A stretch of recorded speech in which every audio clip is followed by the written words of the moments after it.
The winter of 1817 arrived in London with a vengeance, bringing snow that blanketed the cobblestones and frost that painted intricate patterns upon the window panes of every grand townhouse along Mayfair.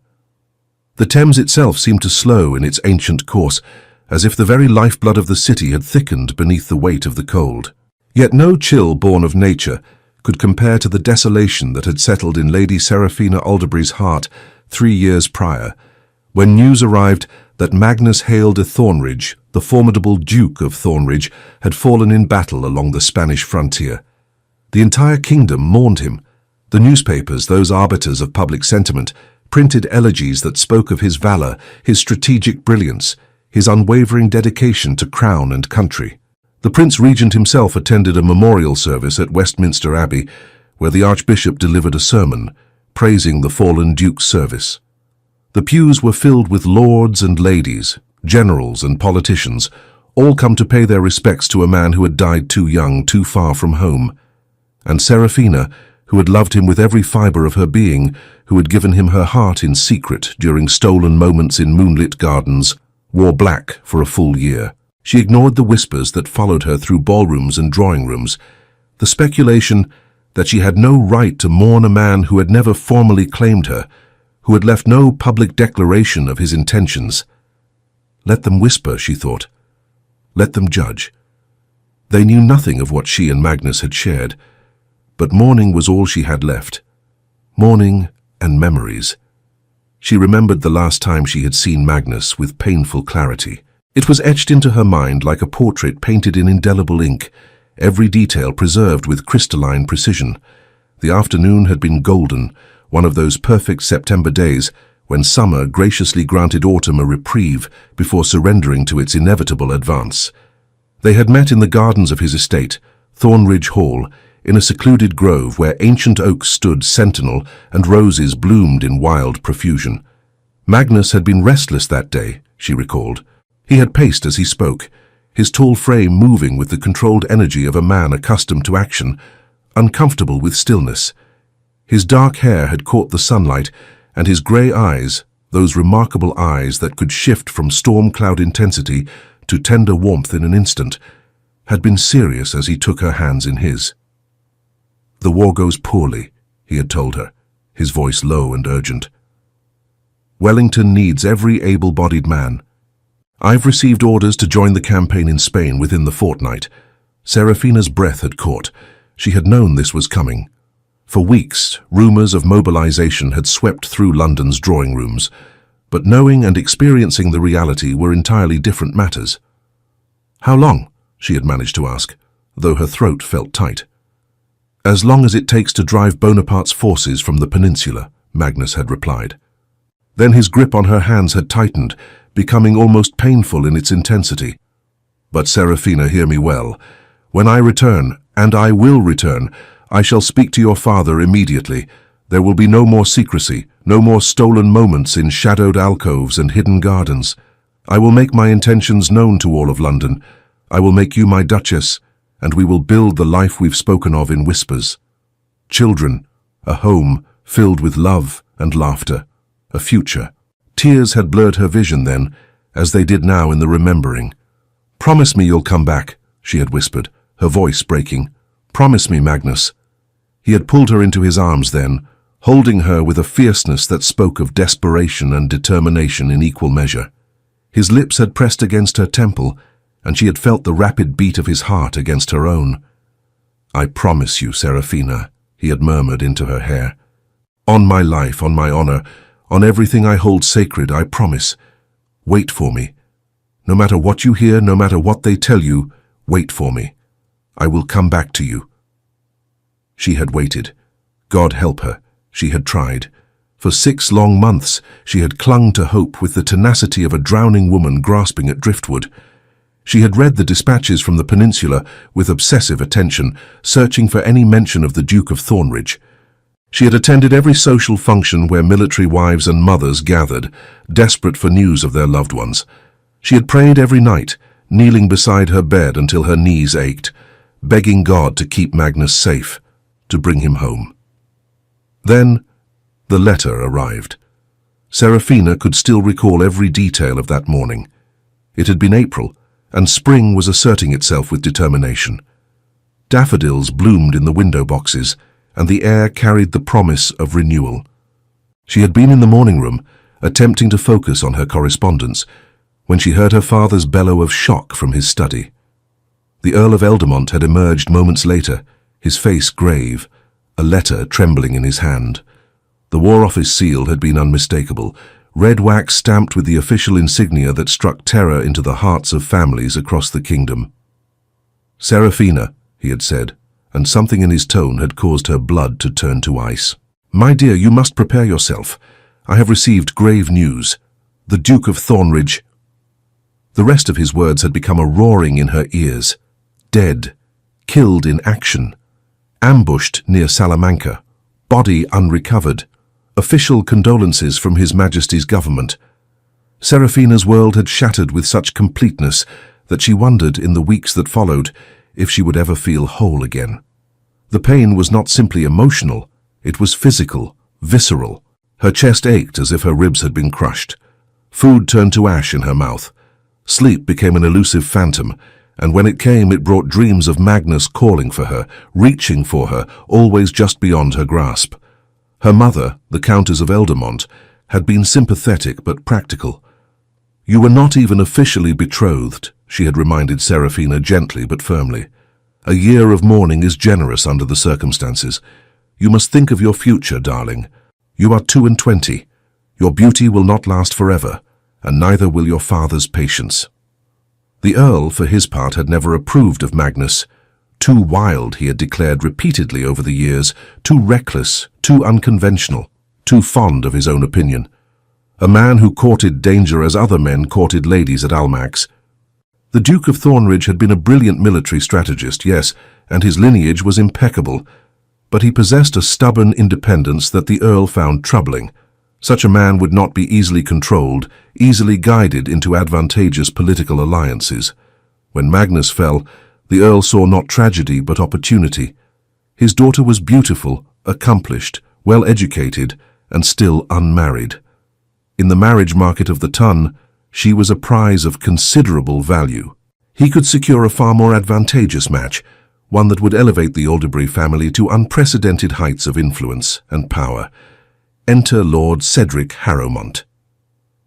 Cedric was everything Magnus was not, and the Earl approved heartily of this fact. Where Magnus had been passionate, Cedric was calculated. Where Magnus had been spontaneous and occasionally impulsive, Cedric was methodical and deliberate in all things. Where Magnus had possessed a warrior's roughness and a tendency toward plain speaking that sometimes bordered on bluntness, Cedric was polished to a mirror shine, every word carefully chosen, every gesture precisely calibrated for maximum effect. He was also ambitious, extraordinarily wealthy. His family's shipping empire had made them one of the richest families in England, and possessed connections in Parliament that could open doors the Earl had spent decades trying to breach. The match was, in the Earl's estimation, perfect. Cedric began his courtship 6 months after the news of Magnus's death, approaching it with the same strategic planning he applied to his business ventures.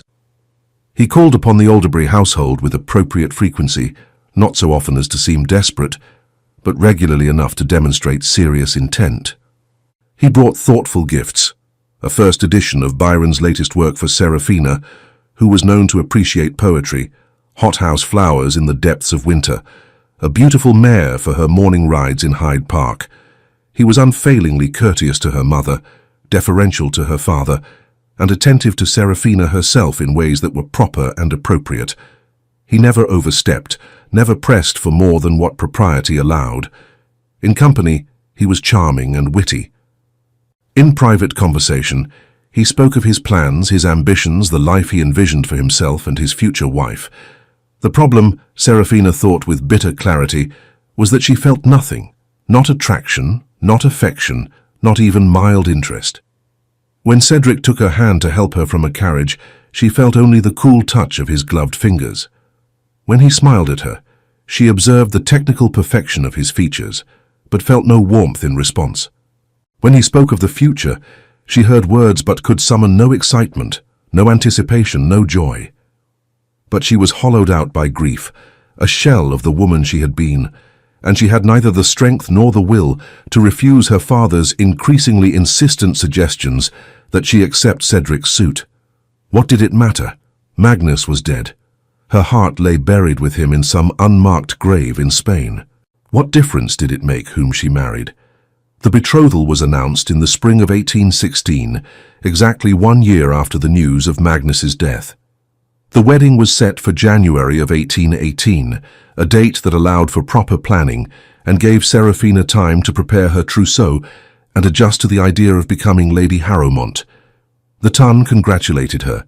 Her mother was pleased. Her father was triumphant. Cedric was satisfied. And Serafina learned to wear a mask so convincing that even she sometimes forgot it was there. In public, she was the picture of a contented bride-to-be. She smiled at Cedric's attentions, accepted his gifts with apparent pleasure, and allowed him to escort her to balls and soirees, to the theatre and the opera, to dinners and garden parties. She learned to respond to his conversation with appropriate interest, to laugh at his jokes, to look at him with an expression that might pass for fondness in dim lighting.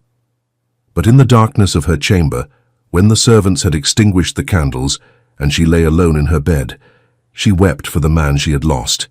She pressed her face into her pillow to muffle the sounds of her grief, for it would not do for anyone to hear. She clutched to her chest a handkerchief Magnus had given her once, now faded and worn from countless nights of secret mourning.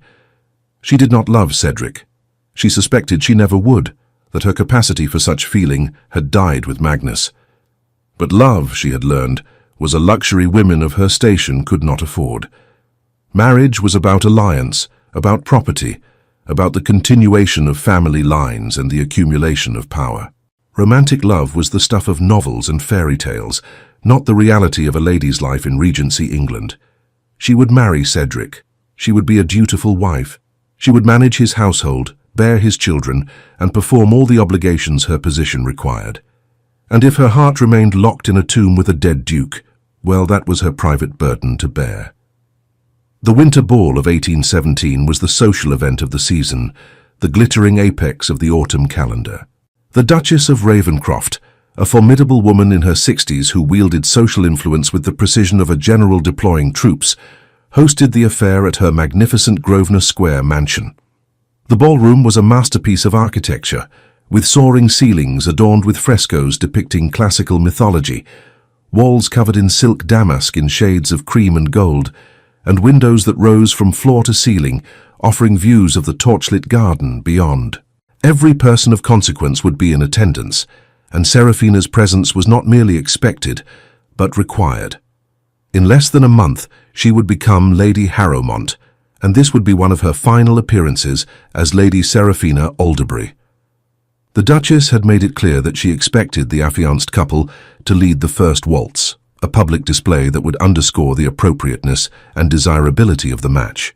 Serafina dressed with care that evening, though the process felt mechanical, as if she were preparing a doll rather than herself. Her lady's maid, Martha, who had been with her since childhood, helped her into a gown of deep emerald silk. The colour was striking against her fair skin and brought out the golden undertones in her auburn hair. The bodice was cut fashionably low, trimmed with delicate Belgian lace, and the skirt fell in elegant folds that whispered softly with each movement. Martha wove Serafina's hair into an elaborate coiffure, weaving through it pearls that had belonged to Serafina's grandmother. Drop earrings of pearls and diamonds adorned her ears, and around her throat she fastened the diamond necklace Cedric had given her as a betrothal gift. It was an exquisite piece, worth a small fortune, each stone flawless and perfectly matched. It also felt like a collar, a glittering symbol of ownership that sat heavy against her collarbones. "You look beautiful, my lady," Martha said softly, meeting Serafina's eyes in the mirror. There was sympathy in the older woman's gaze. Martha had been there when the news of Magnus's death arrived. She had held Serafina as she wept, had brought her tea she couldn't drink and food she couldn't eat, had maintained discreet silence about her mistress's grief. "Thank you, Martha," Serafina replied, managing a smile that didn't reach her eyes. Cedric arrived to collect her precisely at the appointed hour. Punctuality was one of his many virtues, along with reliability, fiscal responsibility, and an unwavering commitment to propriety. He handed her up into his gleaming black carriage with practiced gallantry, his touch impersonal despite the intimacy implied by their betrothal. As the carriage made its way through the lamplit streets of London, Cedric spoke of politics and business. He was planning to stand for a seat in Parliament, he informed her, and with Lord Liverpool's government facing mounting pressure over various reforms, opportunities for advancement were presenting themselves. He had also decided to purchase an estate in Surrey, a property with excellent prospects for agricultural improvement and conveniently situated near London. "It will be your primary residence once we are wed," he told her, his tone suggesting he was conferring a great honor. "The London house is well enough for the season, but a woman's place is in the country, overseeing the household, managing the staff, perhaps involving yourself in charitable works among the tenants.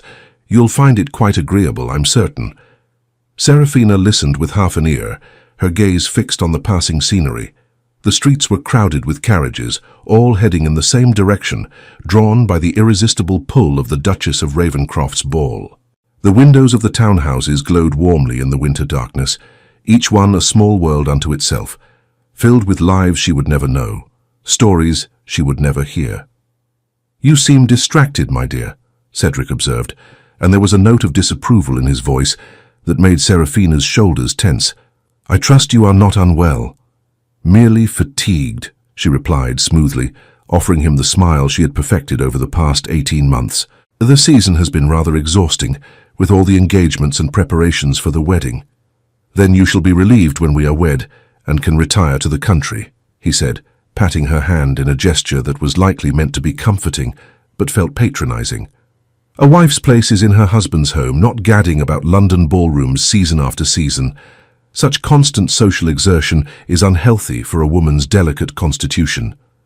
Serafina said nothing, though his words settled like stones in her stomach.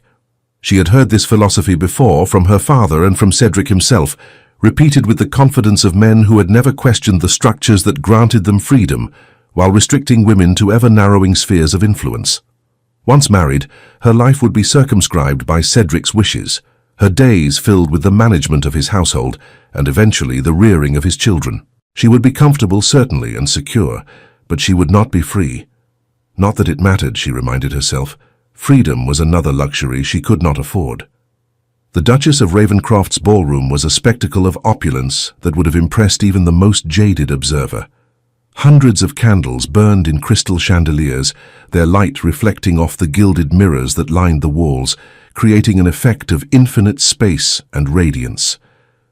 The air was perfumed with the scent of hothouse flowers, lilies and roses and exotic blooms imported at great expense, and warming dishes had been set up in an adjoining room, offering delicacies that represented the very pinnacle of culinary achievement. Ladies in gowns of every color imaginable moved through the space like jeweled butterflies, their fans fluttering, their jewelry catching the light. Gentlemen in formal evening dress congregated in small groups, discussing politics and business and the latest scandals. The orchestra, positioned in a gallery overlooking the ballroom, played with professional competence, the music swelling and dipping like waves upon an invisible shore. Serafina moved through the crowd on Cedric's arm, greeting acquaintances and accepting congratulations on her upcoming nuptials. She had perfected the art of appearing engaged while feeling absolutely nothing, of smiling and nodding and making appropriate responses while her mind drifted elsewhere. She was thinking of Magnus, as she so often did, wondering what he would have thought of this spectacle, this display of wealth and privilege. Magnus had never been entirely comfortable in these glittering social spaces. He had been too honest, too direct, too impatient with the endless games of precedence and social maneuvering that defined the ton. He had attended because his position required it, but he had made no secret of his preference for more straightforward company. She could almost hear his voice in her mind, dry and amused. If peacocks were human, they would all be members of the ton. The memory brought a genuine smile to her lips, small and sad and fleeting. Cedric, noticing, misinterpreted it as pleasure in the evening's entertainment and looked satisfied. Then the music stopped. The cessation was so sudden, so complete, that it took a moment for the assembly to notice. The orchestra simply stopped playing mid-phrase, leaving the final note hanging in the air like a question without an answer. Conversations faltered, then fell silent, as confusion rippled through the ballroom. Heads turned, seeking the source of the disruption. And Serafina felt it before she saw anything, before she heard anything. A prickling along her spine, an electric charge in the air that raised the fine hairs on the back of her neck and made her breath catch in her throat. It was the sensation of the world tilting on its axis, of reality shifting in some fundamental way. The massive doors at the far end of the ballroom, doors that stood perhaps 15 feet high, carved from mahogany, and adorned with the Ravencroft coat of arms, opened with a sound that seemed impossibly loud in the sudden silence.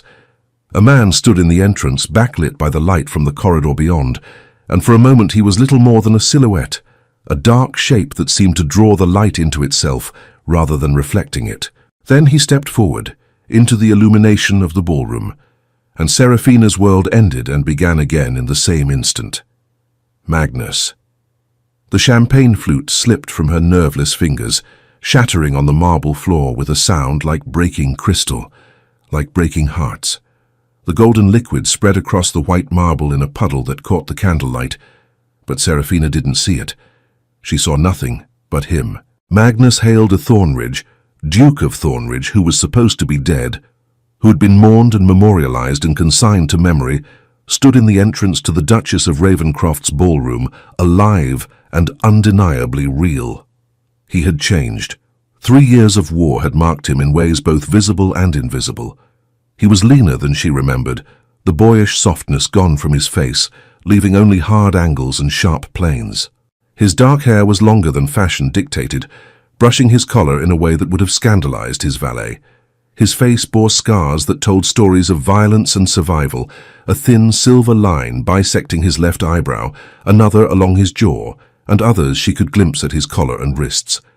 But it was his eyes that arrested her, stole her breath, made her heart stutter and then race. Those grey eyes, storm-colored and burning with an intensity that seemed to sear the air itself, swept the crowd with predatory focus until they found her. And then the world stopped. Across the expanse of the ballroom, through hundreds of bodies and 3 years of grief and loss and resignation, their eyes met. The impact was physical, visceral, as if he had reached across that distance and touched her. Serafina felt it in her chest, in her bones, in the very marrow of her being. Every nerve ending came alive, every sense heightened. She was aware of her heartbeat, thundering so hard she thought her ribs might crack, of her breath, shallow and rapid, of the weight of the diamond necklace at her throat, suddenly oppressive.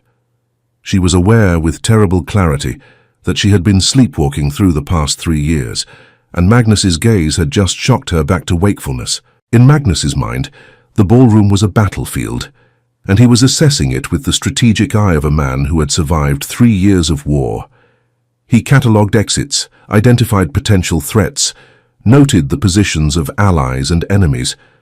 But all of that was background noise, tactical information filed away for later consideration, because all that truly mattered was her, Serafina.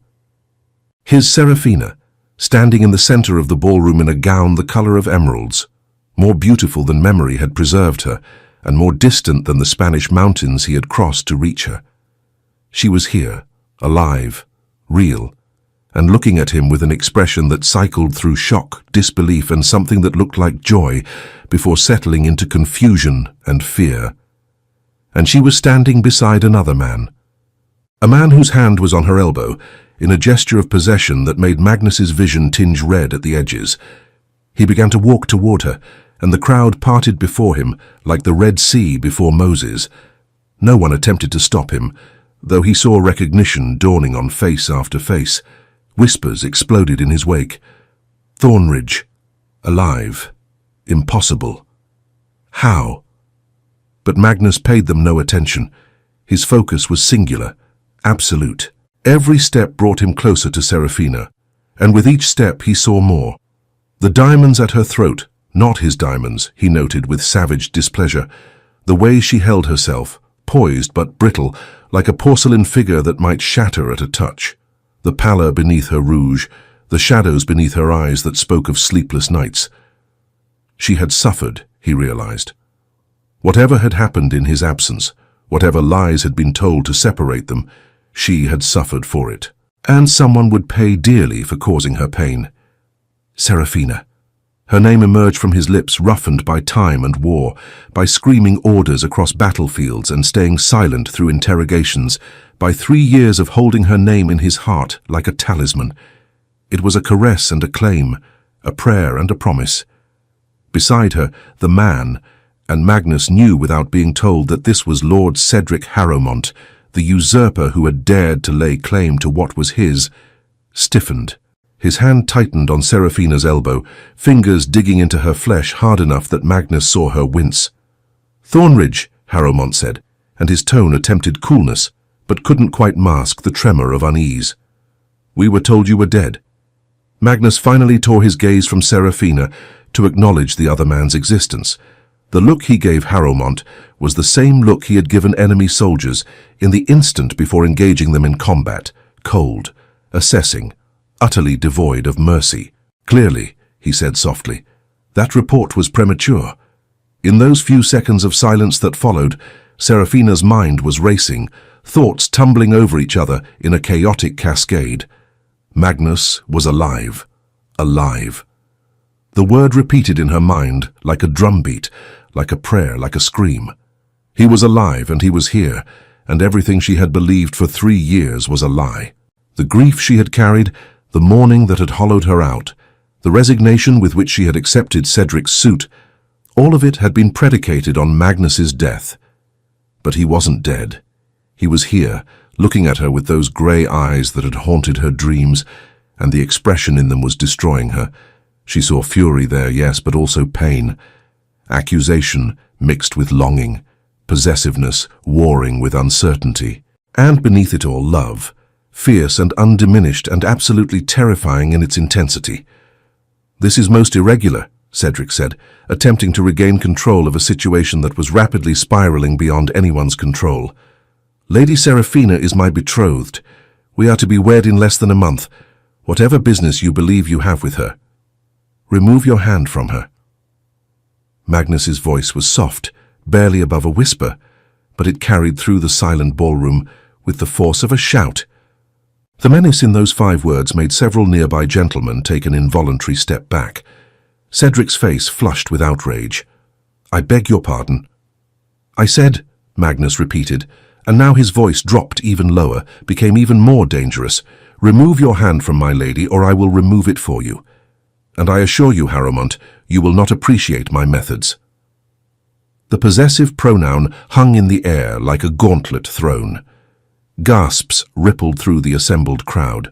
Ladies pressed gloved hands to their mouths. Gentlemen exchanged glances that ranged from scandalized to gleeful. This was a spectacle beyond anything the season had yet produced. "Your lady?" Cedric's laugh was brittle, edged with hysteria. "I think 3 years of absence has addled your wits, Thornridge. Lady Serafina is to be my wife in less than a month. The contracts are signed, the settlements agreed upon. Whatever understanding you may have once shared is ancient history, a youthful indiscretion long since—" "Ancient history?" Magnus interrupted, and the rage in his voice made the chandeliers seem to tremble. "You dare speak of our love as ancient history? You dare stand there, your hand on her arm like a claim of ownership, and dismiss 3 years of her grief, of my suffering, as youthful indiscretion?"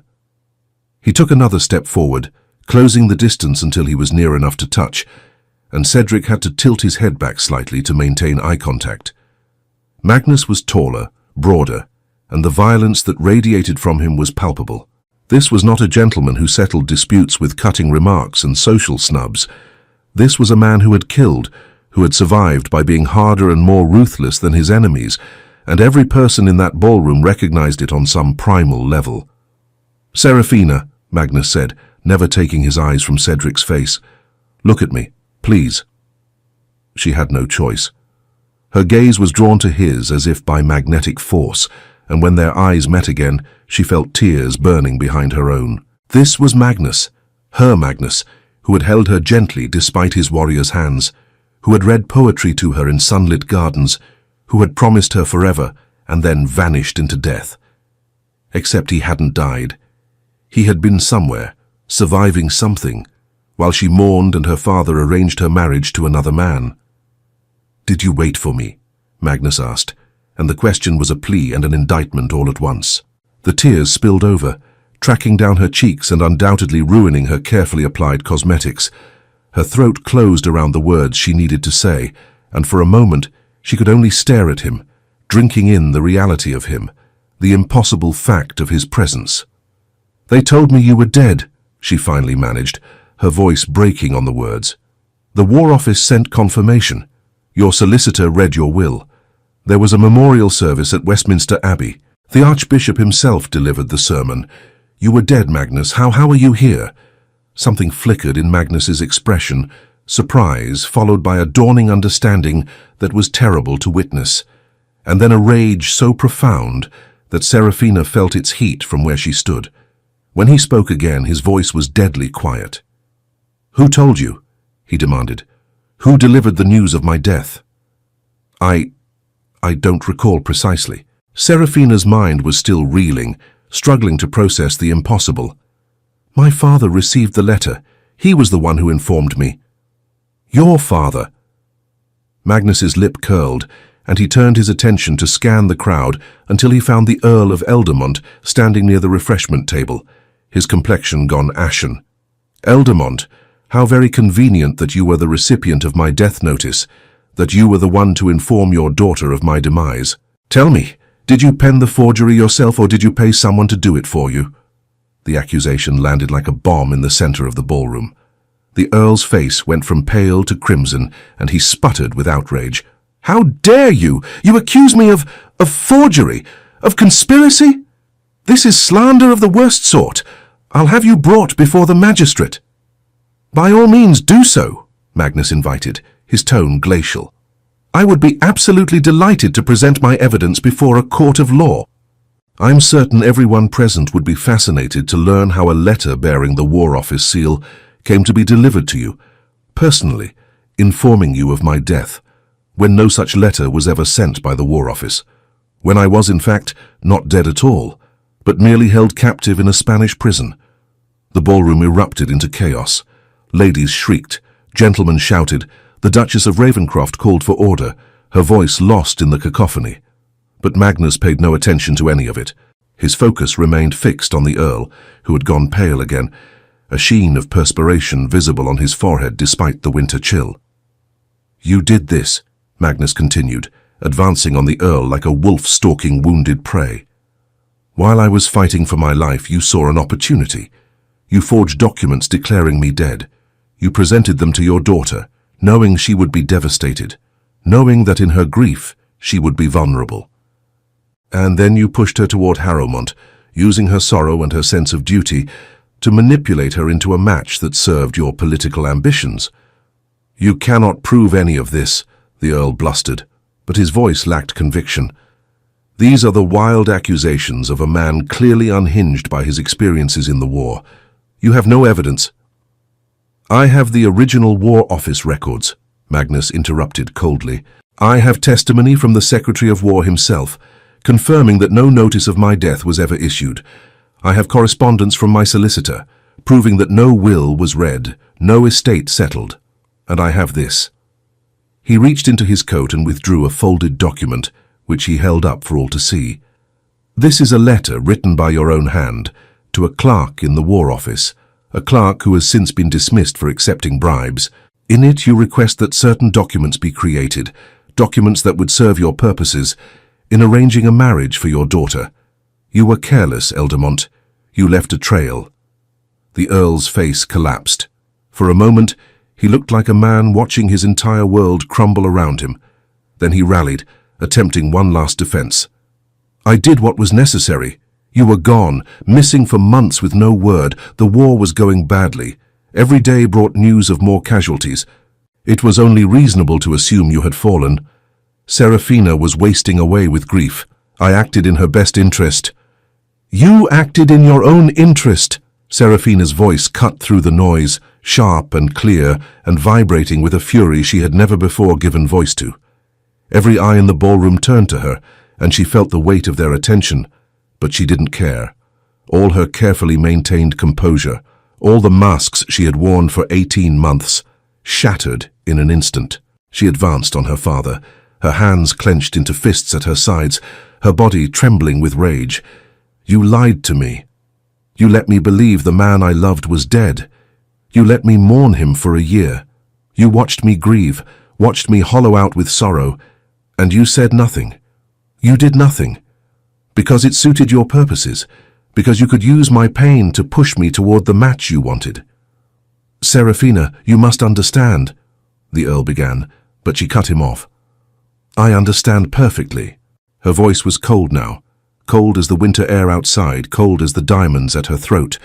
"I understand that you value power and position more than you value my happiness, that you saw my love as an inconvenience to be managed, an obstacle to be removed, that you betrayed me in the most fundamental way a father can betray a daughter." She turned away from him, unable to bear the sight of his face, and found herself looking at Magnus once more. He stood a few feet away, his expression raw with a mixture of triumph and anguish. 3 years, she whispered. "Magnus, where have you been?" And so he told her, told all of them, his voice steady despite the emotion beneath it, the words painting a picture of suffering and survival that left the ballroom in stunned silence. After Salamanca, his regiment had been ambushed by French forces while attempting to secure a strategic position in the mountains. The attack had come at dawn, swift and merciless. Most of his men had died in the initial assault. Good men, brave men, who had followed him into hell because they trusted him to bring them home. The guilt of surviving when they had not still weighed upon him like a physical burden. Magnus had been captured along with a handful of others and taken to a fortress prison deep in the Pyrenees, a place so remote that rescue was impossible, escape seemed futile. The conditions had been brutal beyond description. Starvation rations, beatings, interrogations that went beyond questioning into the realm of systematic torture designed to break not just the body, but the spirit. "They wanted information," Magnus said, his voice flat, recounting horrors as if they were military statistics. "Troop movements, supply lines, strategic plans.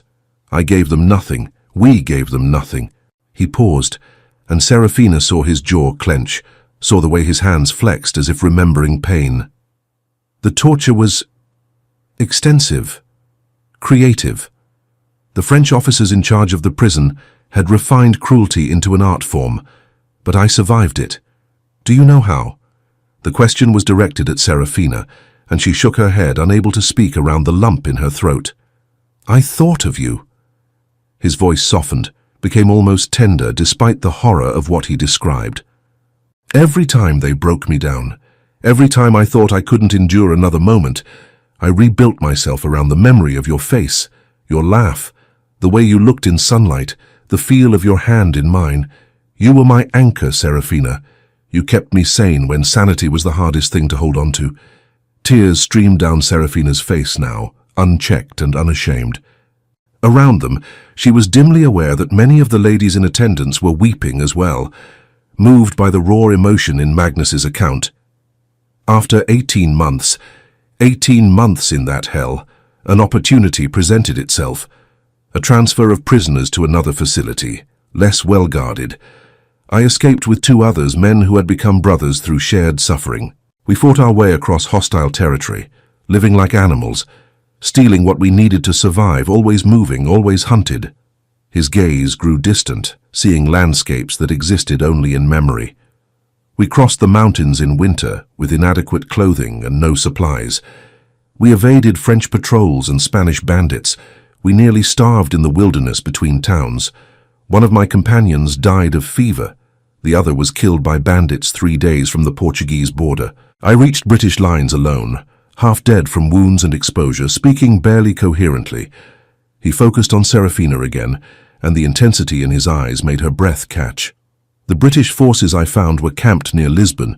They didn't believe me at first, thought I was a French spy or a deserter spinning tales. It took weeks to confirm my identity, to convince them I was who I claimed to be. And during that time, while I was recovering from my wounds, regaining my strength, I learned about your betrothal. His voice hardened on that last word. 4 months ago, I was lying in a hospital bed, still weak from my ordeal, when an officer brought me a newspaper, and there in the society pages I read about the impending marriage of Lady Seraphina Alderbury to Lord Cedric Harrowmont. A winter wedding. How lovely. The bitterness in his tone could have stripped paint from walls. I knew then that something was wrong. You had promised to wait for me. You had promised, so either you had broken that promise willingly, which I refused to believe, or someone had interfered. Someone had made it impossible for you to wait. He turned his attention back to the Earl, and his expression was merciless. I began to investigate. Even weakened, even still recovering, I used every contact I had, pulled every string, called in every favor owed to me, and the truth emerged piece by piece, the forged documents, the bribed clerks, the elaborate deception designed to convince my beloved that I was dead so that her father could sell her to the highest bidder. Now see here, Cedric began, finally finding his voice, but Magnus rounded on him with such ferocity that the other man actually stumbled backward. You, Magnus said, the single word dripping with contempt. You knew. Don't pretend you didn't. You knew the circumstances were suspicious. You knew Seraphina was grieving. You knew she didn't love you, but you didn't care, did you? All you cared about was acquiring a beautiful, well-connected wife who would enhance your social standing and provide you with heirs. Her feelings were irrelevant. Her happiness meant nothing. I treated her with perfect propriety, Cedric protested, his face flushed. I courted her appropriately, gave her gifts, showed her every courtesy. You treated her like a prize to be won, Magnus interrupted savagely, like a possession to be acquired. You never once asked yourself why a vibrant, passionate woman seemed so hollow, so lifeless in your presence. You never wondered why she looked at you without warmth, why she smiled without joy. Because you didn't care. She was suitable, and that was sufficient. He took a step toward Cedric, then another, and his voice dropped to a deadly whisper. Well, I'm back now, and I'm here to tell you that Lady Seraphina is not suitable. She is not available. She is not yours. She is mine. She has always been mine, and I will see you in hell before I let you put a ring on her finger. This is outrageous, Cedric sputtered, looking around for support. The contracts are signed, the settlements are agreed.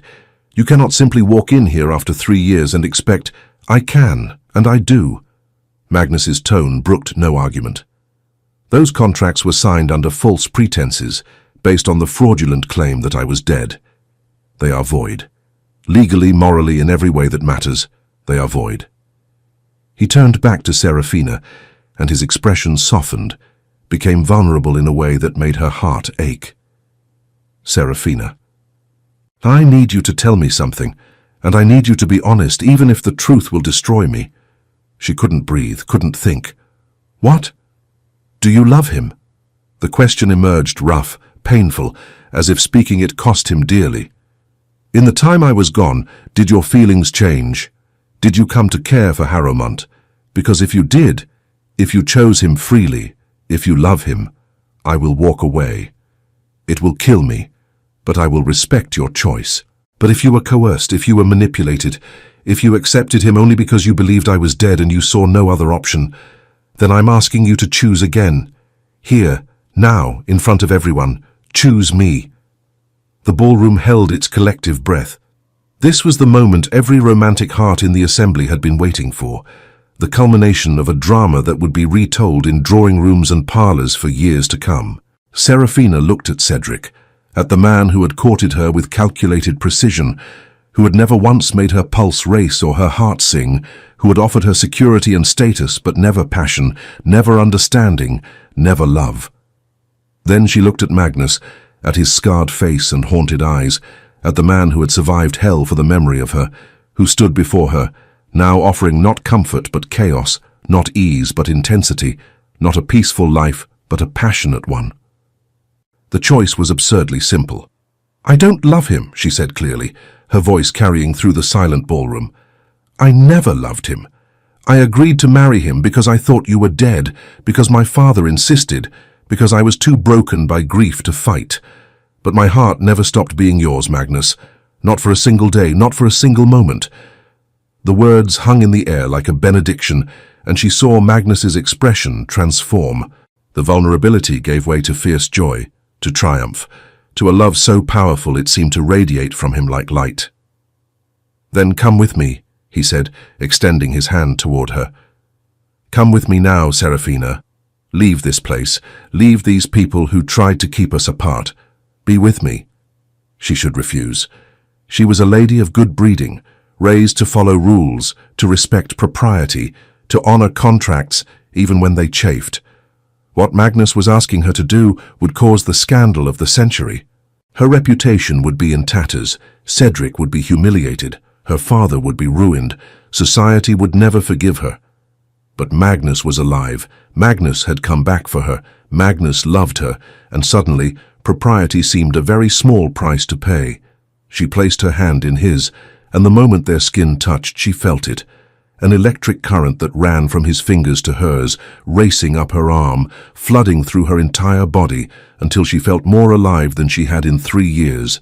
His hand closed around hers, warm and strong and possessive, and she knew with absolute certainty that this was where she belonged.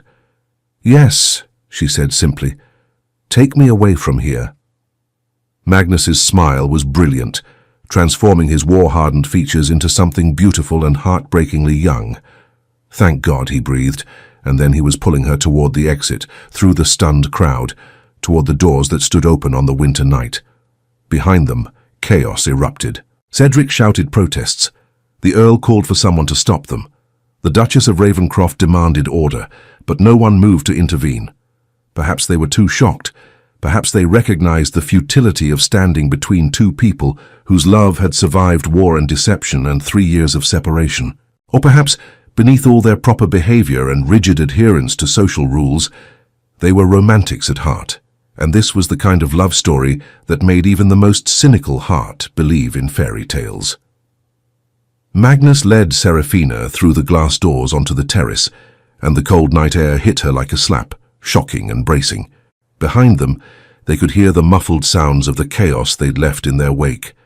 Voices raised in anger and excitement, the Duchess attempting to restore order, the whole glittering assembly of London society reeling from what they'd just witnessed. But out here in the lamplit darkness it was just the two of them. Magnus pulled her into the shadows of the colonnade, away from prying eyes, and for a moment they simply stared at each other. Serafina's mind was racing, thoughts tumbling over each other too quickly to process. Magnus was alive. Magnus was here. Magnus was holding her hand, and she could feel his pulse against her palm, steady and strong and real. "You're really here," she whispered, the words inadequate to express the enormity of what she felt. "I'm not dreaming. You're really alive." "I'm here," he confirmed, his free hand coming up to cup her face, his thumb brushing away tears she hadn't realized she was crying. "God, Serafina, you have no idea how many times I dreamed of this, of touching you again, of hearing your voice, of seeing your face. It was all that kept me going." She covered his hand with her own, pressing it more firmly against her cheek.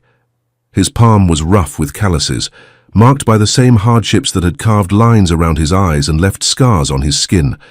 But his touch was gentle, reverent, as if she were something precious and fragile. "I thought you were dead," she said again, needing him to understand. "I mourned you, Magnus. I grieved. I wanted to die myself because living without you seemed unbearable." His jaw clenched, and she saw pain flash across his features. "Your father will answer for what he did, I swear it. He stole 3 years from us, 3 years we can never get back. He made you suffer, and he will pay for that." "Later," Serafina said urgently. "We can deal with my father later. Right now, I need to know this is real, that you're real. Kiss me, Magnus, please." She didn't have to ask twice. His mouth descended on hers with a hunger that bordered on desperation, and Serafina met him with equal fervor. This was nothing like the chaste, proper kisses she had shared with Magnus in their courtship years ago, stolen moments in gardens when they were careful to maintain propriety, even in their passion. This was raw and unrestrained. 3 years of longing and grief and love poured into a single kiss. Magnus's arms came around her, pulling her against him with a force that drove the breath from her lungs, and Serafina clung to him, her fingers twisting in the fabric of his coat. She could feel the solid reality of him, The warmth of his body, the rapid beat of his heart against her chest, the barely restrained power in his embrace. He was real. He was alive. He was here. When they finally broke apart, both breathing hard, Magnus rested his forehead against hers. In the dim light, she could see that his eyes were bright with unshed tears. "Marry me," he said hoarsely. "Not in 3 weeks to a man you don't love. Marry me. Tonight." Serafina pulled back slightly to stare at him. "Tonight? Magnus, that's impossible. There are laws, procedures, bans to be read." "I have a special license." He reached into his coat with his free hand. The other still held hers in a grip that suggested he had no intention of ever letting go, and withdrew a folded document. "From the Archbishop of Canterbury himself. It took considerable persuasion, most of my remaining political capital, and a favor I'll probably regret calling in, but I have it. We can be married tonight, immediately, and by morning you'll be the Duchess of Thornridge. Harrowmont's claim will be void. Your father's schemes will be for naught." It was madness. Reckless, impulsive madness that violated every rule of propriety and social conduct she had ever been taught. A lady did not elope. A lady did not break a formal betrothal mere weeks before the wedding. A lady did not humiliate her family and intended husband in front of all society, and then compound the scandal by marrying another man the same night. But Serafina had spent 3 years being a proper lady, 3 years grieving, 3 years slowly dying inside while maintaining a perfect facade, 3 years pretending that her heart hadn't been buried with Magnus in some foreign grave. And now Magnus was here, alive and real, and offering her everything she had thought lost forever, offering her love and passion, and a future she had abandoned hope of ever having. "Yes," she said, and the word was simultaneously a prayer, a vow, and a declaration of independence. "Yes, I'll marry you. Tonight. Now. Immediately. I don't care about the scandal. I don't care what society thinks. I've lost 3 years with you. I won't lose another moment." Magnus's expression blazed with joy and relief and fierce, possessive satisfaction. "Thank God," he breathed, and then he was kissing her again, this time with a tenderness that made her heart ache. When he pulled back, his thumb traced her lower lip with reverent care. "My carriage is waiting on the street. I'll take you to my solicitor's home. He's expecting us. We'll be married within the hour, and then you'll never have to worry about your father or Harrowmont or anyone else trying to separate us again. You'll be my Duchess, under the protection of my name and my title, and they cannot touch you." "What about my father?" Serafina asked, though her voice lacked conviction. "Cedric, the consequences will be spectacular," Magnus finished with dark satisfaction. "Let them talk. Let them rage. Let them gossip and speculate and spread rumors. None of it matters. You will be my wife, legally bound to me, and there is nothing they can do to change that." He was right, Serafina realized. Once they were married, the scandal would be enormous, but it would also be irreversible. Her father could bluster and threaten, but he couldn't undo a marriage performed by a vicar with a special license from the Archbishop. Cedric could rage about breach of contract, but with Magnus's evidence of the forged death notice, any legal action would expose the Earl's fraud and only compound the Harrowmont humiliation. "There will be consequences," she felt obliged to point out, even as her heart sang with the possibility of escape, of freedom, of choosing her own destiny for perhaps the first time in her life.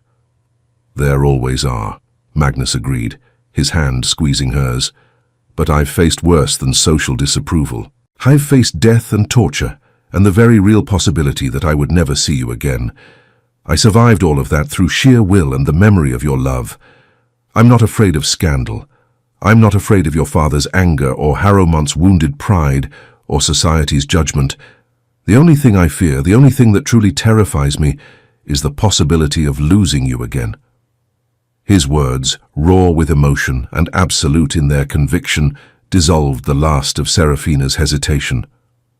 "You won't," she promised, her own voice thick with feeling. "You won't lose me, not ever again. I'm yours, Magnus. I have always been yours." They left through the garden gate, a small wooden door half hidden by bare rose bushes that led to a narrow alley running behind the row of great houses. Magnus seemed to know exactly where he was going, moving with the confidence of a man who had planned this escape down to the smallest detail. His carriage, a sleek black affair with his ducal crest emblazoned on the door in silver, waited at the end of the alley, the horses stamping impatiently in the cold. A liveried footman saw them approaching and immediately opened the carriage door, betraying no surprise at his master's appearance with a lady who was clearly fleeing a social event in nothing but her ball gown and evening slippers. Magnus handed Serafina up, his touch lingering on her waist, then swung in after her and rapped on the roof to signal the driver. As the carriage lurched into motion, carrying them away from the chaos they'd left behind and toward an uncertain but thrilling future, Serafina allowed herself to truly look at Magnus in the close confines of the carriage interior. The lamps mounted on the walls cast flickering light across his features, illuminating the changes 3 years had wrought. He was harder now, she observed. The softness of youth had been burned away, leaving only lean muscle and sharp angles. The scars she had noticed earlier were more visible now, the one bisecting his eyebrow, another along his jaw, a third disappearing beneath his collar. His hands resting on his knees bore marks as well, old burns, healed cuts, the telltale signs of violence endured and survived. But his eyes, when they met hers, were the same. Storm grey and intense, capable of freezing or warming depending on his mood, and currently looking at her with an expression that made her breath catch. Love, yes, but also desire, possession, and a vulnerability that seemed at odds with his warrior's bearing. "What are you thinking?" he asked softly, and she realized she had been staring. "I'm thinking that I don't know you anymore," she admitted, surprising herself with her honesty. "The Magnus I knew 3 years ago was passionate but gentle. He read poetry and made terrible jokes and blushed when I caught him staring at me. This Magnus, you're different, harder, more dangerous." He was silent for a moment, his jaw working as he considered his response. When he spoke, his voice was measured, careful. "War changes people, Serafina. What I experienced, what I survived, it left marks. Not just the physical ones you can see, but others. I have nightmares. Sometimes I wake up not knowing where I am, reaching for weapons that aren't there. Loud noises startle me. I'm quicker to anger than I used to be, slower to trust." He paused, and she saw him swallow hard. "I want to be honest with you. I'm not the same man who left for Spain. I'm darker now, harder, more damaged. If you marry me tonight, you need to understand that. You need to know that the life I'm offering you won't be the fairy tale we dreamed of in gardens 3 years ago. It will be more complicated, more difficult. I am more complicated, more difficult." Serafina reached across the space between them and took his scarred hand in both of hers. "I'm not the same person either," she said quietly. "The girl you left behind was naive, sheltered, convinced that love would conquer all obstacles. The woman I am now has learned that love is necessary but not sufficient, that life is cruel and unfair and sometimes takes the things we treasure most. I've grieved, Magnus. I've suffered. I've learned to survive in a world that was colorless and cold without you." She squeezed his hand, feeling the calluses against her softer skin. "We've both changed, but the essential truth remains the same. I love you. Not the memory of who you were, not the idealized version I've carried in my heart for 3 years. I love you, the man sitting across from me now, scars and nightmares and anger and all. If you'll have me, damaged as I am, then I will gladly have you damaged as you are." Magnus's eyes closed, and she saw a muscle jump in his jaw. When he opened them again, there was such naked emotion in his gaze that it stole her breath. "Come here," he said roughly, and she went, crossing the carriage to sit beside him, to be pulled into his arms and held as if she were the most precious thing in creation. They stayed like that for the remainder of the journey. Serafina tucked against Magnus's side, his arm around her shoulders, her head resting on his chest, where she could hear the steady thump of his heartbeat. Outside, London passed by. Lamplit streets and darkened shop fronts, the occasional late-night reveller stumbling home from some entertainment. But inside the carriage, it was just the two of them, existing in a bubble of peace that felt miraculous after so much chaos. "Tell me where you've been," Serafina said quietly. "Not the dramatic version you told the ballroom, the real story. What happened to you, Magnus?" So he told her. In the darkness of the carriage, with her body pressed against his and her hand over his heart, Magnus recounted 3 years of horror in a voice that was sometimes steady and sometimes broke.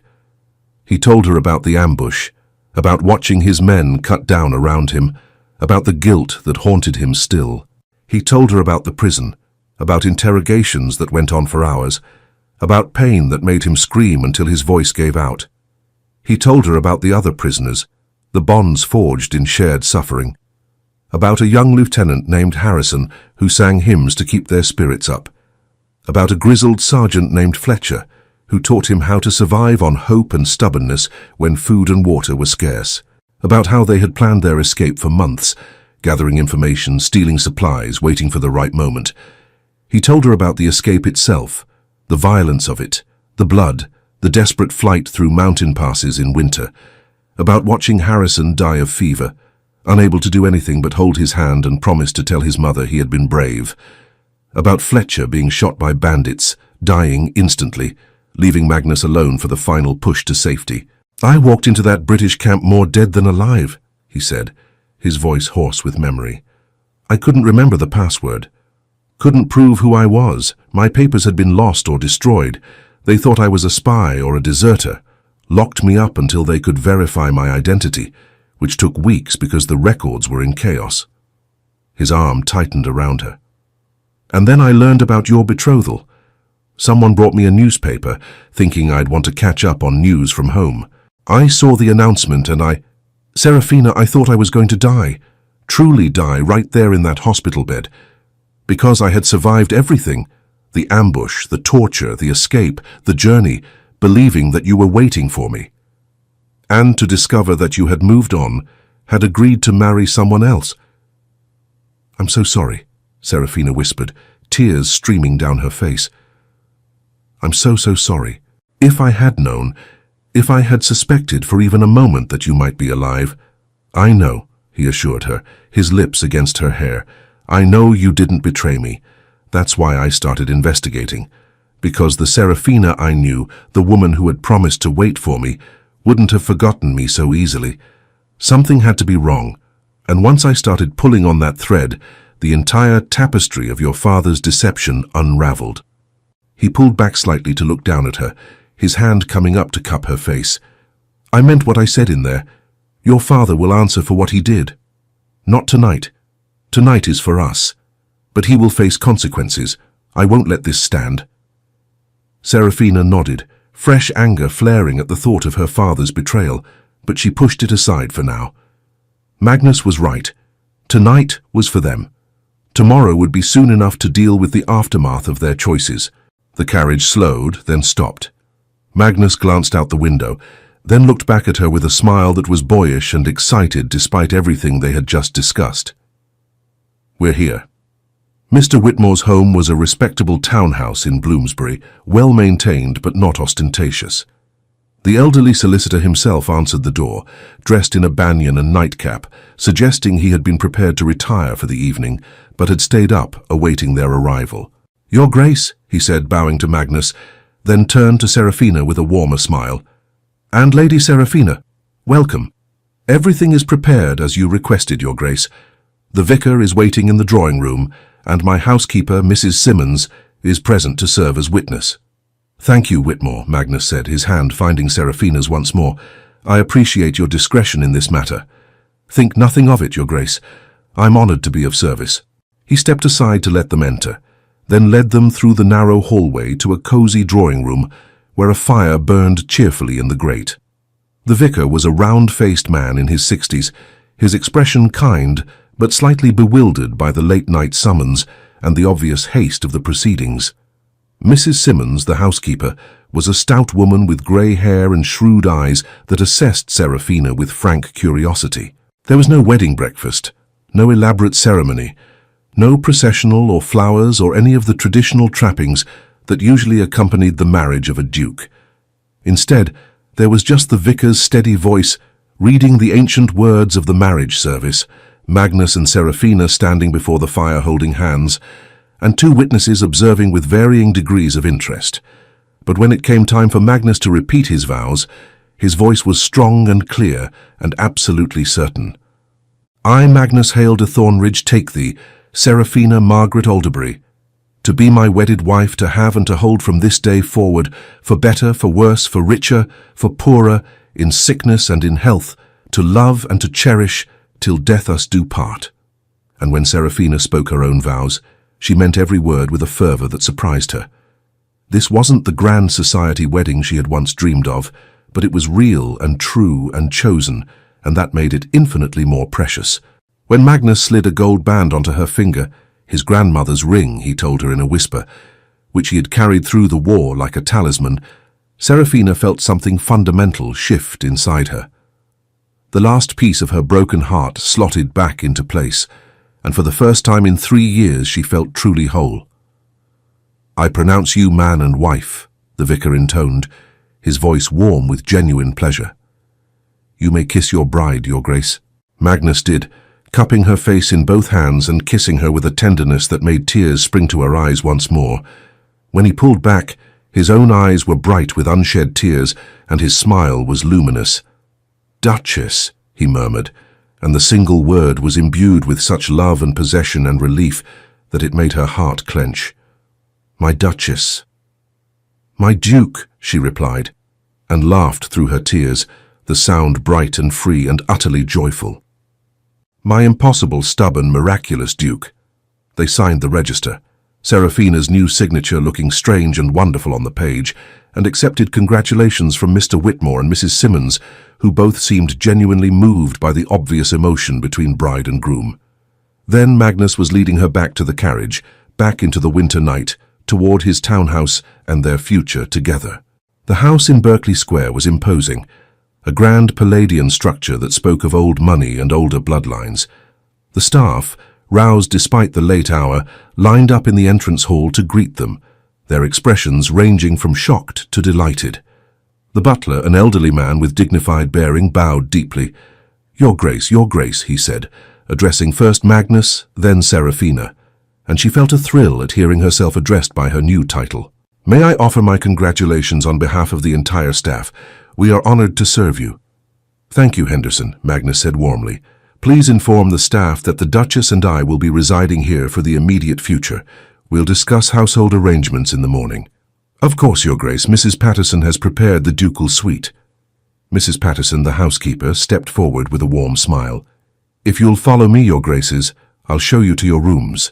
She led them up a sweeping staircase to the second floor, down a corridor lined with portraits of previous dukes and duchesses of Thornridge, to a set of double doors at the end. The ducal suite, Your Graces. I've had fires lit and warming pans placed in the beds. If you need anything at all, you need only ring. Thank you, Mrs. Patterson, Serafina managed, suddenly acutely aware that she was about to be alone with Magnus for the first time as his wife. The housekeeper bobbed a curtsy and withdrew, closing the doors behind her with a soft click that seemed very loud in the sudden silence. Serafina looked around the suite with wide eyes. It was magnificent. A sitting room decorated in shades of blue and gold, with elegant furniture and paintings that were probably worth small fortunes. Through an open doorway, she could glimpse the bedroom beyond, dominated by a massive four-poster bed hung with midnight blue velvet curtains. Do you like it? Magnus asked, and she turned to find him watching her with an expression she couldn't quite read. It's beautiful, she said honestly, though I confess it's rather overwhelming. This morning I was Lady Serafina Alderbury, living in my father's house. Tonight I'm the Duchess of Thornridge, standing in what is apparently my home now, and my mind hasn't quite caught up with the reality of it. Magnus crossed the room to her, moving with that predatory grace that was new, that spoke of a man who had learned to survive by being faster and more dangerous than his enemies. But when he took her hands, his touch was gentle. Are you having second thoughts? He asked quietly, and she heard the vulnerability beneath the question. It's not too late to have the marriage annulled. If you've realized that you made a mistake— No, Serafina interrupted firmly, squeezing his hands. No second thoughts, no regrets, I'm just adjusting. Everything has happened so fast. This morning Magnus was dead. Tonight he's my husband. It's a lot to process. We have time, Magnus assured her. All the time in the world. We don't have to do anything tonight except be together. We can talk or sit in comfortable silence or simply sleep. Whatever you need. Serafina looked up at him, at this man who had survived hell for her, who had fought his way back across hostile territory for the chance to see her again, who had walked into a ballroom and claimed her in front of all society, and felt a rush of love so powerful it made her dizzy.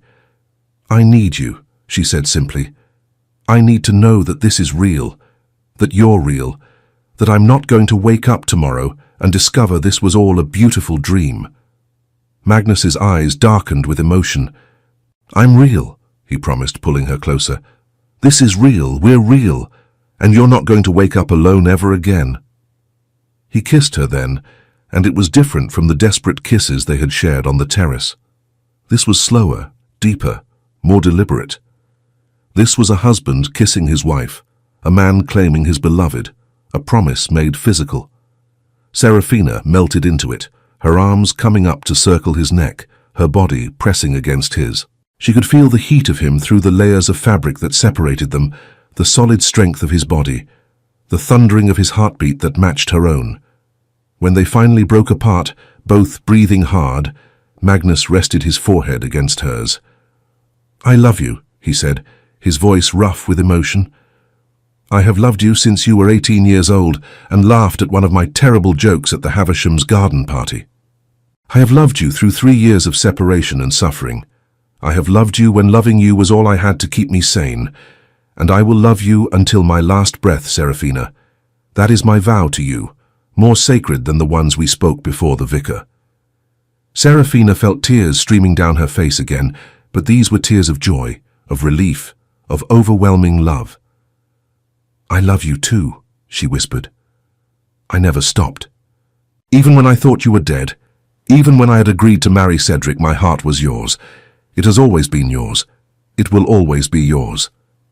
And then there were no more words, only touch and sensation and the exquisite rightness of being in his arms, of being his wife, of finally, after 3 years of grief and loneliness, coming home. Magnus's hands moved to the fastenings of her gown with a combination of urgency and reverence, his fingers fumbling slightly with the delicate hooks and buttons. Serafina helped him, her own hands shaking as she worked to remove his coat, his waistcoat, the layers of civilized clothing that separated them from the intimacy they both craved. When they finally came together in the massive 4-poster bed, skin against skin, heartbeat against heartbeat, it was simultaneously familiar and entirely new. The girl who had stolen kisses in moonlit gardens 3 years ago had become a woman who understood loss and grief. The young duke who had gone to war full of confidence and idealism had returned scarred and haunted, but their love, that essential connection that had sustained them through separation and suffering, remained unchanged, a constant in a world of variables. Magnus was gentle, despite the desperation she could feel thrumming through him, his touch reverent as he mapped the curves of her body with hands that had been hardened by war, but remained tender with her. He kissed every inch of her skin he could reach, murmuring words of love and devotion that made her heart swell and her eyes burn with fresh tears. When he finally made her his wife in truth, Serafina clung to him, her nails digging into his shoulders, her body arching into his. The pleasure was intense, overwhelming, but what made her cry out was not merely the physical sensation, but the emotional weight of it, the knowledge that this was Magnus, her Magnus, alive and real and hers. That they had survived everything that had tried to separate them and found their way back to each other. Afterward, they lay tangled together in the darkness, the fire burning low in the grate, their breathing gradually slowing. Magnus held her close, one arm wrapped around her waist, his face buried in her hair. Serafina could feel the rapid beat of his heart against her back, could feel the tremor in his hands that suggested he was as overwhelmed by emotion as she was. I dreamed of this, he murmured into the darkness, his voice rough. In that prison, when the pain was worst, when I thought I couldn't endure another moment, I would close my eyes and imagine this, holding you, being with you, having the right to call you mine before God and man. Serafina turned in his arms so she could see his face. In the dim light from the dying fire, his features were softened, made younger. The hard edges that war had carved into him seemed less pronounced, as if being with her had allowed him to set down some of the armor he carried. "You have that right now," she said softly, reaching up to trace the scar along his jaw with gentle fingers. "I am yours, Magnus, completely and irrevocably yours. Nothing and no one can separate us again." He caught her hand and pressed a kiss to her palm, his eyes closing briefly. "I will spend the rest of my life making sure you never regret choosing me," he promised, "making sure you are happy, protected, loved beyond measure." "I could never regret it," Serafina assured him. "You are my choice, Magnus, not the choice my father made for me, not the safe or convenient choice. You, always you." They made love again, slower this time, with less desperation and more tenderness. And then they slept, wrapped in each other's arms, both of them finally at peace for the first time in 3 years. Morning came with pale winter sunlight filtering through the heavy curtains, and Serafina woke to find herself draped across Magnus's chest, his arm around her, his breathing deep and even. She allowed herself a moment to simply observe him in sleep, the way his dark lashes rested against his cheeks, the slight softening of his features, the evidence that even in sleep he held her close. Then his eyes opened, and the grey depths focused on her with an intensity that made her breath catch. For a moment they simply looked at each other, taking in the reality of waking together, of being husband and wife, of having survived everything that had tried to destroy them. "Good morning, Duchess," Magnus said, his voice rough with sleep and emotion. "Good morning, husband," Serafina replied, and felt a smile spread across her face that was pure joy. They breakfasted in the ducal suite, neither wanting to face the world quite yet. Mrs. Patterson arranged for trays to be brought up, and they ate in their nightclothes, talking and laughing with an ease that felt miraculous after so much pain. But eventually, reality could no longer be avoided. "We need to address what happened last night," Magnus said as he finished his coffee. "Your father will not take this lying down, nor will Harrowmont. We should expect repercussions." Serafina's smile faded. "What sort of repercussions?" "Your father may attempt to have the marriage annulled, claiming I coerced you. Harrowmont may sue for breach of contract, though my evidence of the forged documents will make that difficult for him. And society—" Magnus paused, his expression grim. "Society will have opinions, strong ones. We've created the scandal of the decade." "I don't care about society's opinions," Serafina said firmly. "I care about you, about us. Let them gossip." "I admire your courage," Magnus said, reaching across to take her hand. "But you should know what you're facing. Some doors that were open to you as Lady Serafina Alderbury may close now that you're the Duchess of Thornridge, who eloped in the middle of a ball, breaking a formal betrothal mere weeks before the wedding." "Then those doors were not worth walking through," Serafina replied. "I would rather be shut out of society entirely than lose you again." Magnus's expression softened with love. "You won't lose me. Not ever.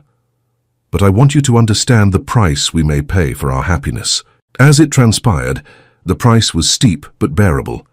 By afternoon the house was besieged by callers, most of whom Henderson turned away with polite but firm refusals. The Earl of Eldamont arrived in a state of apoplectic rage, demanding to see his daughter. Magnus met him in the entrance hall rather than allowing him access to Serafina. "She is my daughter!" the Earl bellowed, his face purple with fury. "You have no right to keep her from me." "She is my wife," Magnus corrected coldly. "Legally married by special license from the Archbishop of Canterbury. Your rights as her father ended the moment she became my Duchess, and considering your actions, the forged documents, the fraudulent death notice, the systematic deception, you should count yourself fortunate that I'm not having you brought up on charges." "You cannot prove anything," the Earl blustered, but his voice lacked conviction. "I can prove everything," Magnus replied, his tone glacial. "I have documentation. Testimony from the War Office, letters bearing your seal. If you push me, Eldamont, I will ensure that every drawing room in London knows exactly what you did. I will destroy your reputation so thoroughly that you will not be received in any respectable home in England." The Earl paled. Social ruin was a fate worse than death for a man of his standing. "What do you want?" he asked finally, defeated. "I want you to leave my wife alone," Magnus said flatly. "I want you to accept that she is lost to you, that you forfeited any right to her love or loyalty when you lied to her about my death. I want you to withdraw quietly from society for a period, say a year, and when you return, I want you to do so with the understanding that if you ever attempt to contact Serafina without her explicit invitation, I will release all the evidence I have compiled." The Earl stared at him for a long moment, then nodded stiffly. "Very well." "One more thing," Magnus added, his voice dropping to a dangerous whisper. "You made my wife suffer. You stole 3 years from us. If I were a less civilized man, I would call you out for that. As it is, I am simply informing you that you are not welcome in this house now or ever. Serafina may choose to forgive you in time, but I will not. Stay away from her or face the consequences." The Earl left without another word, his shoulders bowed, looking suddenly old and diminished. Lord Cedric Harrowmont proved more difficult. He did attempt to sue for breach of contract, filing papers that claimed Magnus had coerced Serafina and that the marriage was therefore invalid. The case went before a judge, and the proceedings were the talk of London. Magnus's solicitor, Mr. Whitmore, proved masterful in court. He presented evidence of the forged death notice, testimony from War Office officials, and letters that proved the Earl had orchestrated the deception. He demonstrated that Serafina's betrothal to Lord Harrowmont had been predicated on false information, namely, that Magnus was dead and was therefore invalid from the start. The judge, after hearing all the evidence, ruled in Magnus's favor. The marriage stood, the breach of contract suit was dismissed, and Lord Harrowmont was left humiliated and financially poorer for his trouble. But it was the testimony Serafina herself gave that proved most devastating. Asked by the judge if she had been coerced into marrying the Duke of Thornridge, she looked directly at Cedric and spoke clearly. "I was not coerced. I married the Duke of Thornridge because I love him, because I have always loved him, and because I believed him dead based on fraudulent information. Had I known he was alive, I would never have agreed to marry Lord Harrowmont. My consent to that betrothal was obtained through deception, and therefore it was not true consent at all." The judgment reverberated through society. Opinion was divided. Some condemned Serafina as a faithless woman who had humiliated a respectable gentleman. Others praised her courage in following her heart and breaking free from a loveless match. The romantic element, a duke returning from the dead to reclaim his lost love, captured imaginations even among those who felt compelled to publicly tisk at the impropriety of it all. The Prince Regent himself, when informed of the situation, was said to have laughed heartily and declared it the most entertaining drama the season has produced. His approval, however grudging and private, went a long way toward rehabilitating the Thornridges in society's eyes. Through it all, Magnus and Serafina remained largely sequestered in the Berkeley Square townhouse, emerging only for essential business and ignoring the gossip.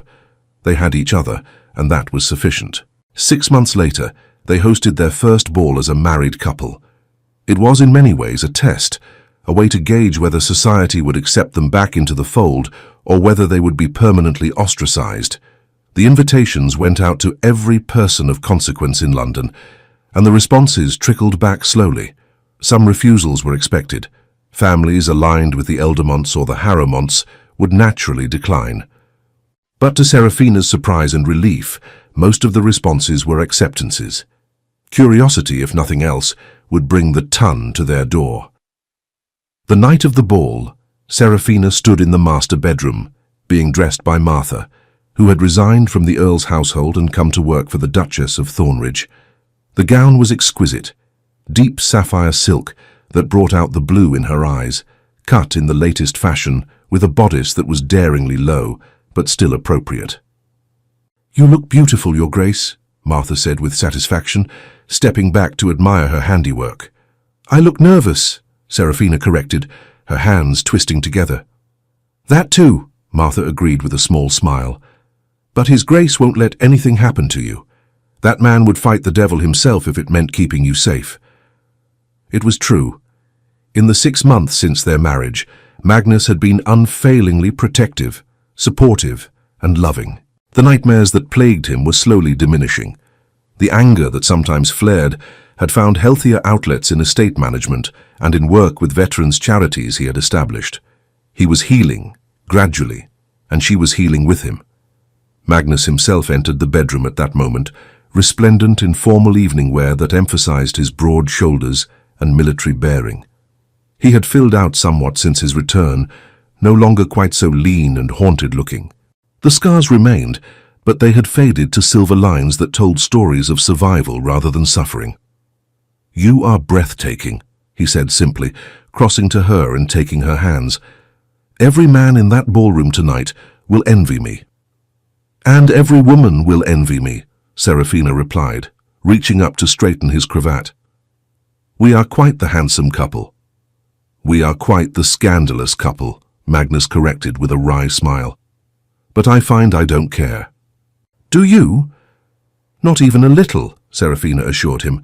"Let them talk. We know the truth of what we are to each other." The ballroom at Thornridge House had been transformed into a glittering wonderland of candlelight and flowers. The orchestra was the finest money could hire, and the refreshments were lavish enough to impress even the most jaded palate. As guests began to arrive, Serafina and Magnus stood together at the entrance to receive them, presenting a united front. The first few arrivals were friends, people who had supported them from the beginning. But then came the test. The Duchess of Ravencroft, whose ball they had fled from 6 months ago, swept in with her usual imperious bearing. Serafina held her breath, unsure what reception they would receive from this formidable woman. The Duchess looked them both up and down, her sharp eyes missing nothing. Then, to Serafina's shock, she smiled. "Your Graces," she said warmly, "thank you for the invitation. I must say the ball you disrupted was already the event of the season, before you made your dramatic exit. But this," she gestured around the beautifully decorated ballroom, "this promises to be even better. I do hope you'll lead the first waltz. It will set just the right tone." And just like that the tide turned. If the Duchess of Ravencroft approved, others would follow, and they did. The ballroom filled with lords and ladies, politicians and military men, dowagers and debutantes. Some came out of genuine affection, others came out of curiosity. But they came, and by their presence they signaled acceptance. When Magnus led Serafina onto the dance floor for the first waltz, the assembled crowd watched with rapt attention. This was the couple who had defied convention, who had chosen love over propriety, who had survived separation and scandal to be together. Their story had captured London's imagination, and watching them waltz, the way Magnus looked at his wife as if she were the only person in the world, the way Serafina smiled up at him with unguarded joy, it was impossible not to be moved. "We did it," Serafina murmured as they turned in perfect synchrony. "We survived." "We did more than survive," Magnus corrected, pulling her infinitesimally closer, testing the boundaries of propriety. "We triumphed. You are my wife, I am your husband, and we have the rest of our lives to be scandalous together." Serafina laughed, the sound bright and free. "Only you would consider being scandalous a life goal." "I have very simple ambitions," Magnus replied. "To love you, to protect you, to make you happy. And if society occasionally gets its collective nose out of joint in the process, well, that's merely an entertaining side benefit." As they danced, Serafina looked around the ballroom, at the faces watching them, at the glittering assembly, at the life she had built from the ashes of grief. 6 months ago, she had been engaged to a man she didn't love, resigned to a future of comfortable emptiness. Now she was the Duchess of Thornridge, married to the man who held her heart, and embarking on a future that promised not comfort, but passion, not emptiness, but fullness. Yes, there had been scandal. Yes, there had been consequences. But as Magnus spun her across the dance floor, his grey eyes warm with love and his hand steady at her waist, Serafina couldn't bring herself to regret a single moment. She had waited for him.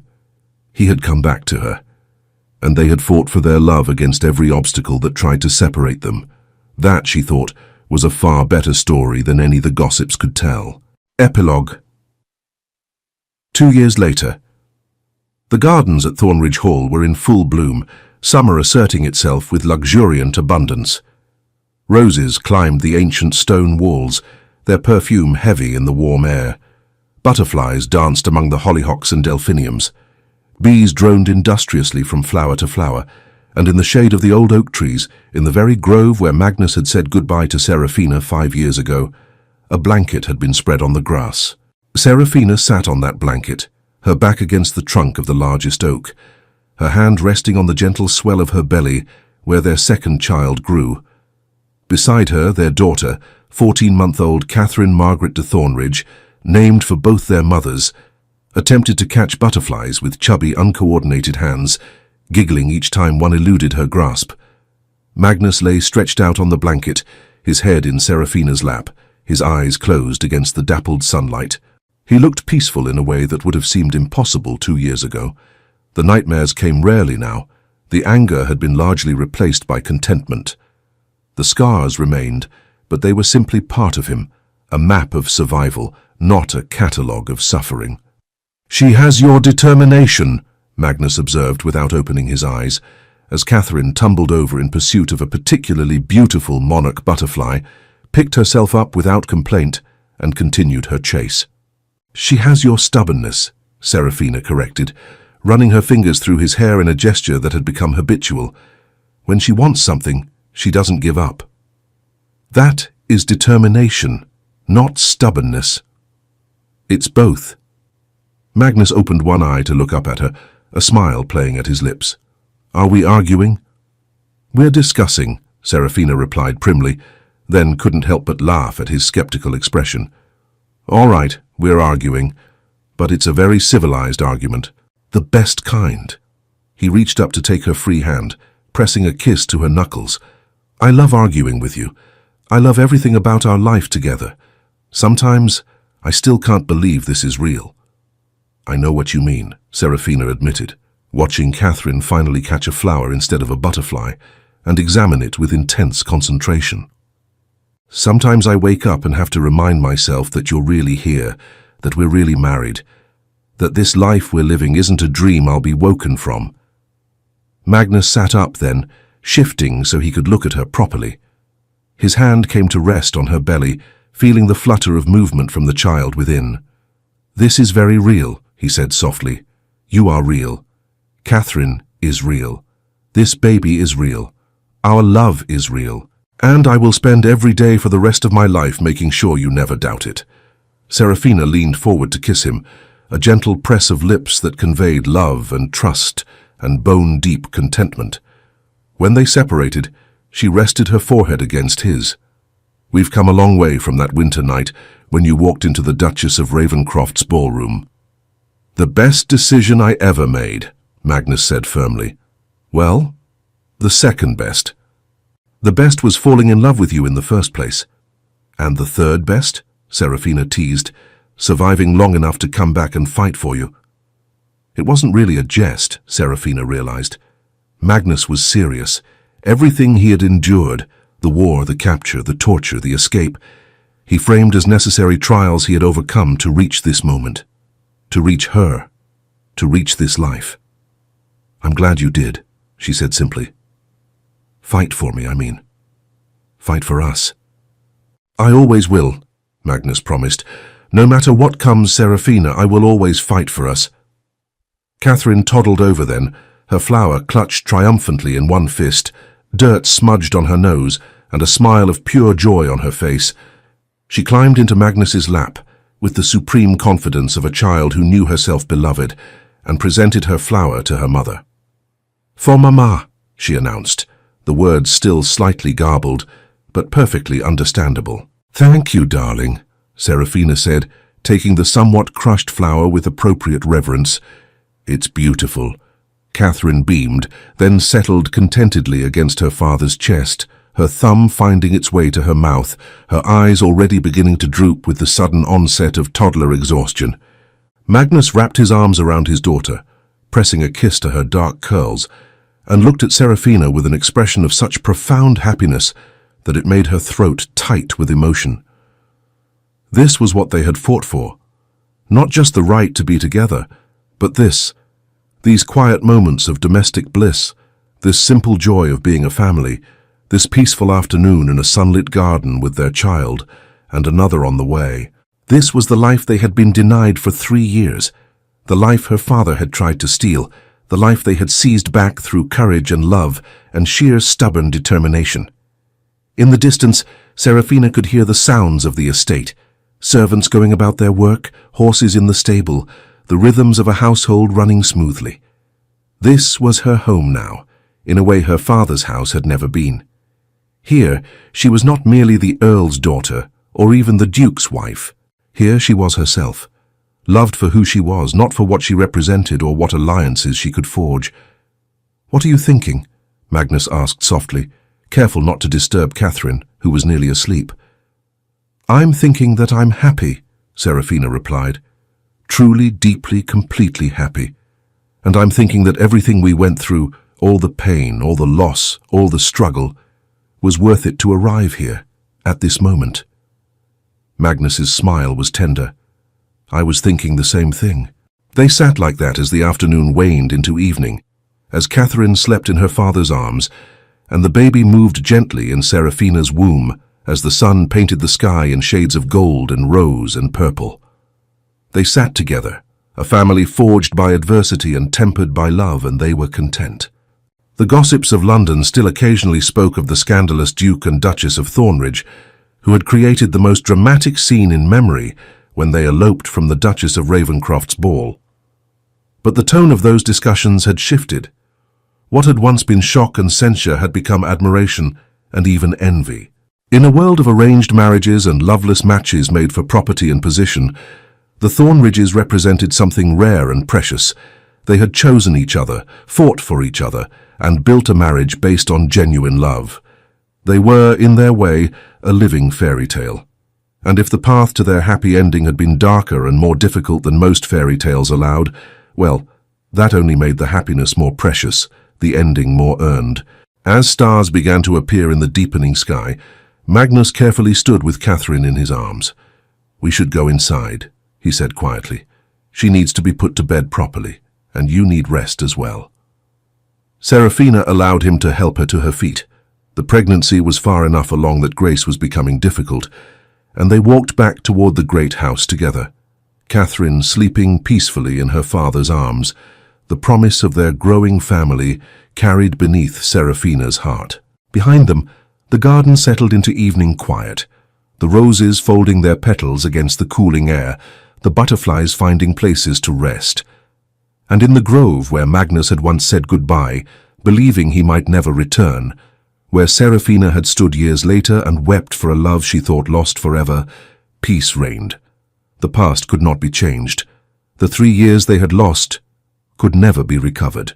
But the future stretched before them, bright with possibility and rich with love.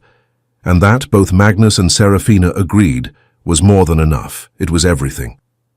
Thank you for staying with us until the end of this emotional journey.